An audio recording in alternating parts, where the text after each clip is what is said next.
Malam menua perlahan di terminal timur. Lampu-lampu neon yang menggantung di atas deretan bus berkedip samar, seolah menolak padam meski lelah. Asap knalpot bercampur aroma kopi dari warung kecil di ujung lorong, tempat Raka mengaduk nasi di atas wajan besar yang berdesis halus. Suara teriakan kenek memanggil penumpang berpadu dengan deru mesin tua menciptakan irama khas malam di terminal.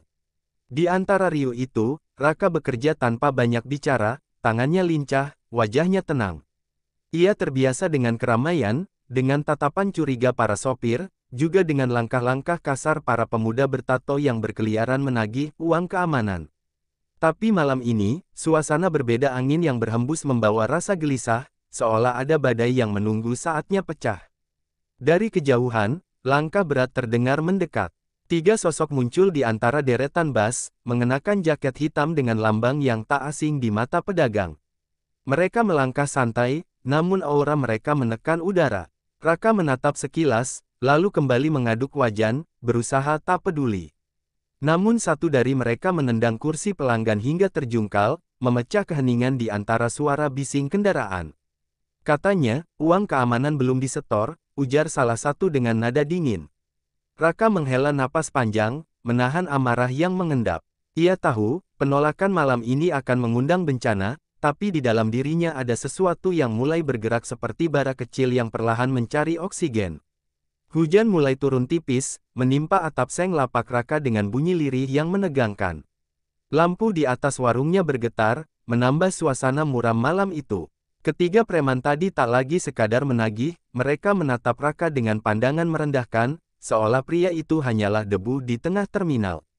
Kami datang atas perintah Bang Jeffrey. Kalau malam ini tak setor, besok lapakmu hilang, ujar yang tertua sambil menepuk-nepuk meja kayu.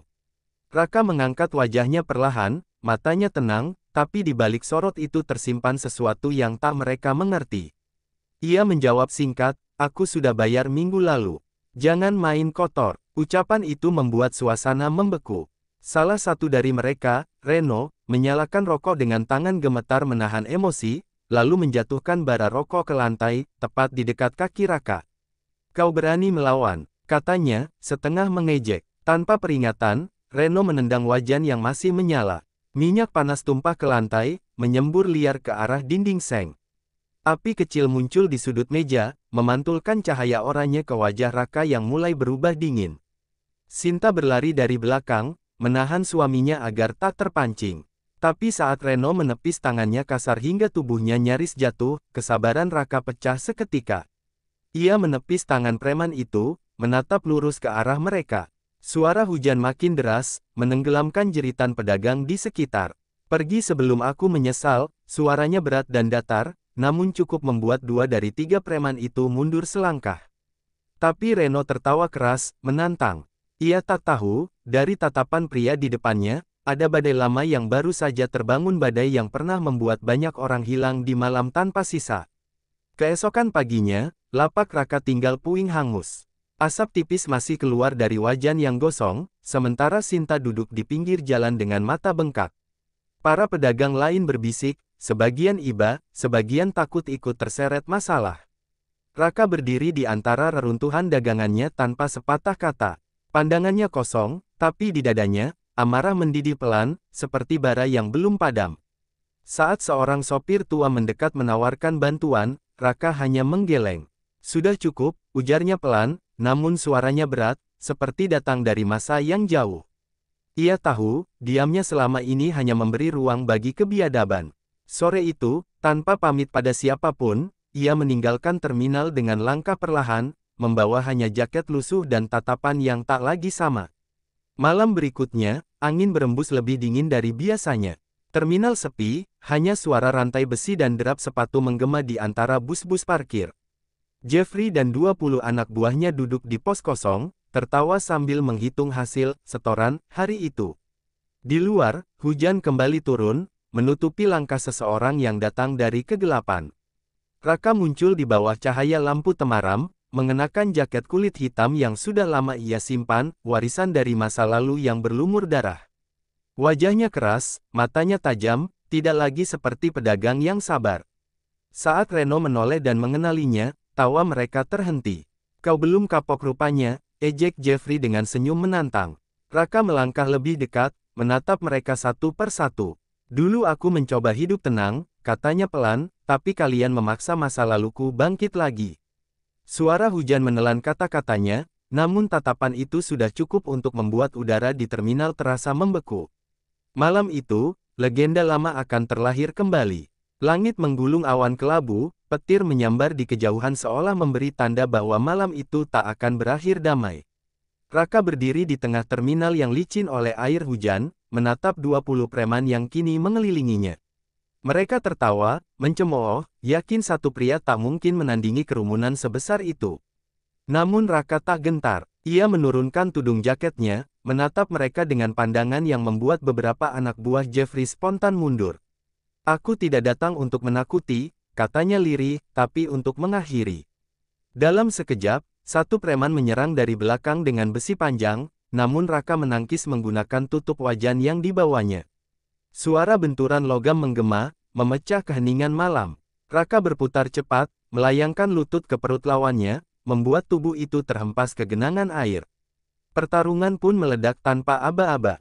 Raka bergerak seperti bayangan setiap pukulan, setiap langkah, penuh perhitungan.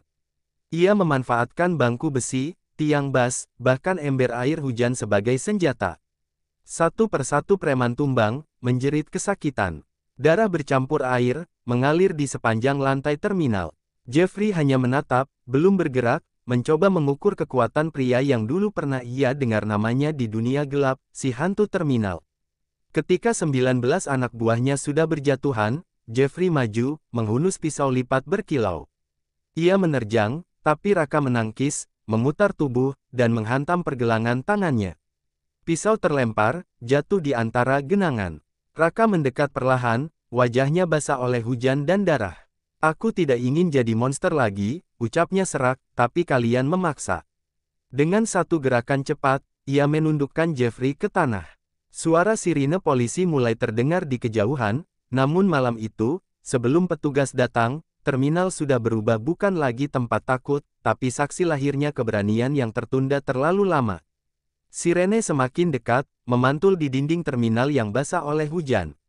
Lampu merah biru menari di genangan air, menciptakan bayangan wajah Raka yang berdiri tegak di tengah puing dan tubuh-tubuh preman yang tergeletak tak berdaya.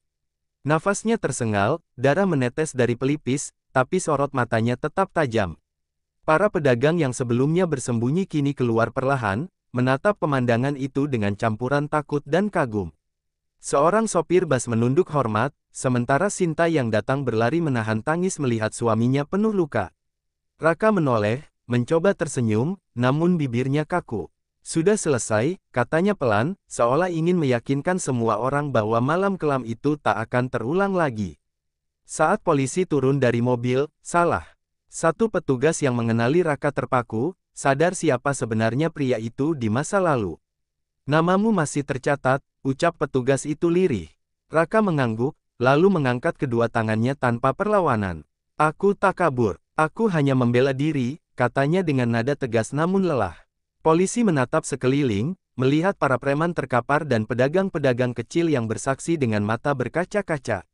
Salah satu di antara mereka berteriak, dia melindungi kami. Kalau bukan dia, kami yang mati.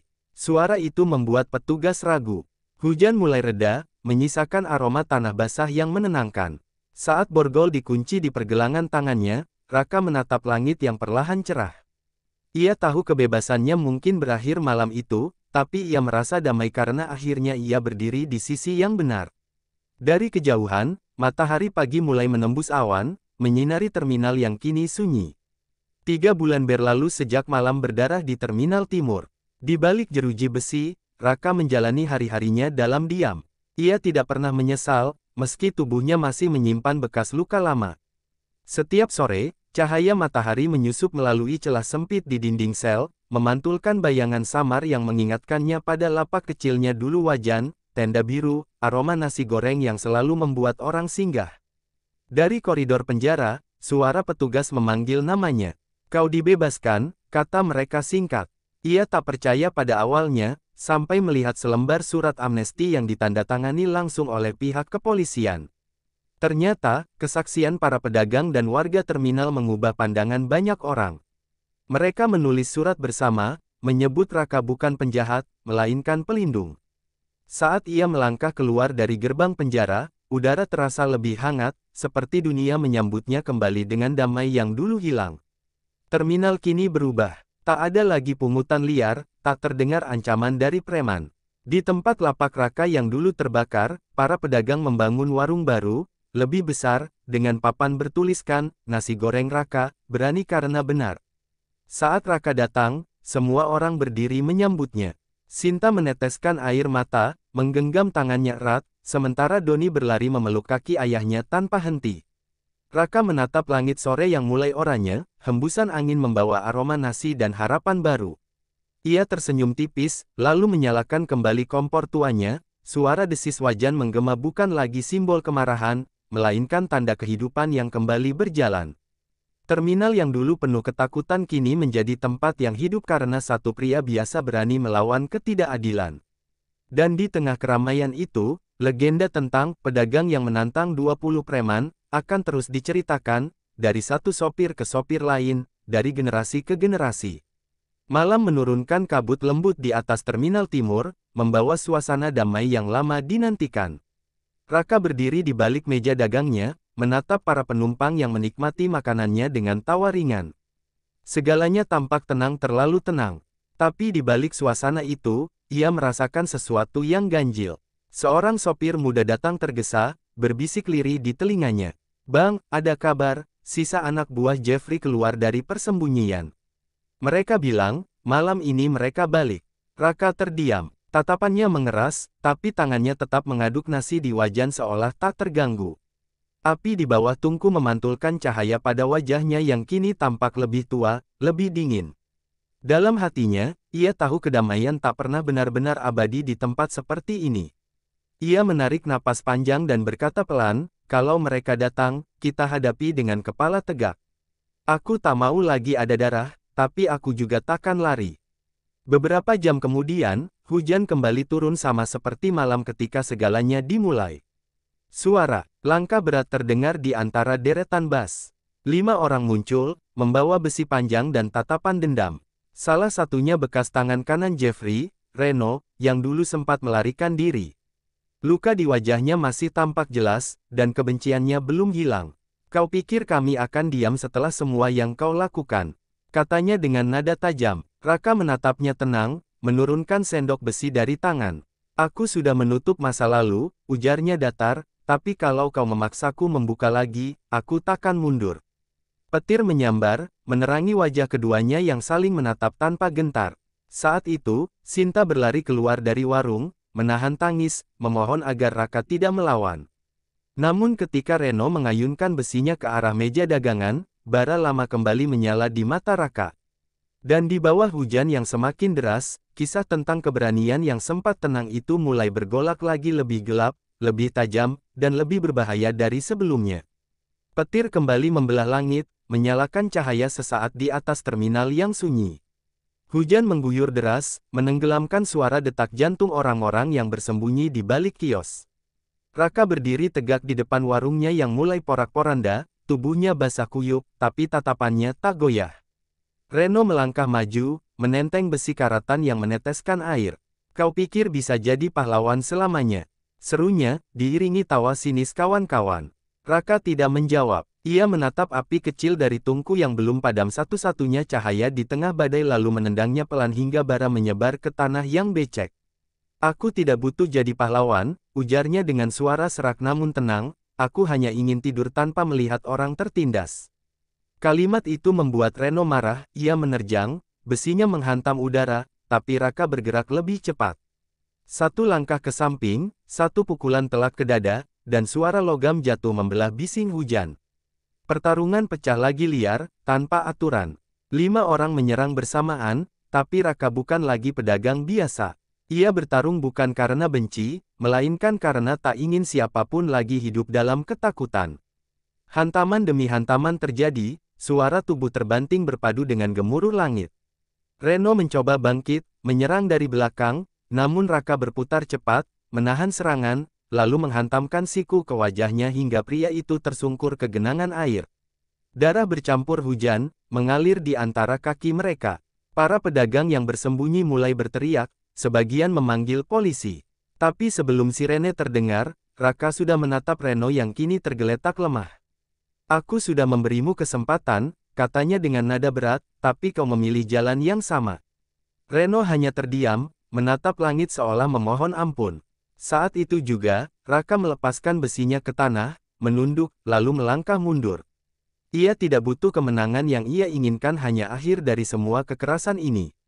Hujan masih turun tanpa henti, namun di tengah gelap, terasa seolah terminal itu perlahan dibersihkan bukan hanya dari lumpur, tapi dari dosa yang terlalu lama menempel di sana. Fajar menyingsing perlahan, menyapu sisa hujan dengan cahaya lembut berwarna jingga. Terminal tampak sunyi, hanya suara burung yang mulai berani bernyanyi setelah malam panjang penuh kekacauan.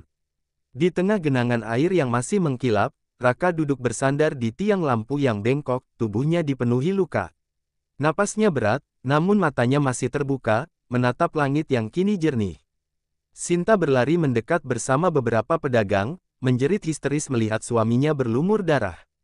Ia menahan kepala Raka di pangkuannya, air mata bercampur air hujan yang masih menetes dari rambutnya. Sudah cukup, Kak. Tak ada lagi yang datang mengganggu. Semuanya selesai," bisiknya gemetar. Raka menatapnya, pelan, tersenyum samar meski bibirnya pecah.